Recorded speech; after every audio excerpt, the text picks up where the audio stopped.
Within 20 kilometre ನಮ್ಮ residency ಇದ್ದರೆ Aadhaar card ಮತ್ತು ವೆಹಿಕಲ್ ಡಾಕ್ಯುಮೆಂಟ್ಸು ಅದೇ ಆಧಾರ್ ಕಾರ್ಡ್ ಅಡ್ರೆಸ್ಸಲ್ಲಿದ್ದರೆ ಪಾಸ್ ಮಾಡಿಸ್ಕೋಬೋದು.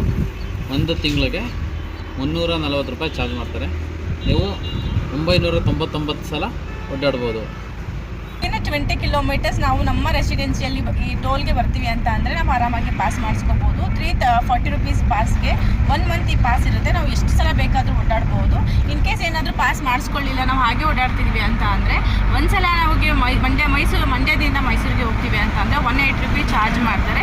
ಅವತ್ತಿನ ದಿನನೇ ರಿಟರ್ನ್ ನಾವು ಬರ್ತೀವಿ ಅಂದರೆ 85 ರೂಪೀಸ್ ಚಾರ್ಜ್ ಮಾಡ್ತಾರೆ. ಸೊ ಇದರಿಂದ ನಮಗೆ ಆಲ್ಮೋಸ್ಟ್ 250 ರೂಪೀಸ್ ಟೋಲ್ಗೆ ಪೇ ಮಾಡಬೇಕಾಗುತ್ತೆ. ಆದರೆ ಈ ಥರ ನಮ್ಮ ರೆಸಿಡೆನ್ಸಿ 20 ಕಿಲೋಮೀಟರ್ಸ್ ಒಳಗೆ ಇತ್ತು, ನಾವು ಈ ಥರ ಪಾಸ್ ಮಾಡಿಸ್ಕೊಂಡಿದ್ದೀವಿ ಅಂದರೆ 340 ರುಪೀಸ್ಗೆ ಒಂದು ತಿಂಗಳಲ್ಲಿ ಎಷ್ಟು ಸಲ ಬೇಕಾದರೂ ಓಡಾಡಿ ಬರ್ಬೋದು. ಸೊ ಯಾರಿಗಾದ್ರೂ ಈ ಇನ್ಫಾರ್ಮೇಷನ್ ಯೂಸ್ಫುಲ್ ಆಗ್ಬೋದು ಅಂತ ನಾನು ಶೇರ್ ಮಾಡ್ತಿದ್ದೀನಿ. ಇನ್ ಕೇಸ್ ಯಾರಾದರೂ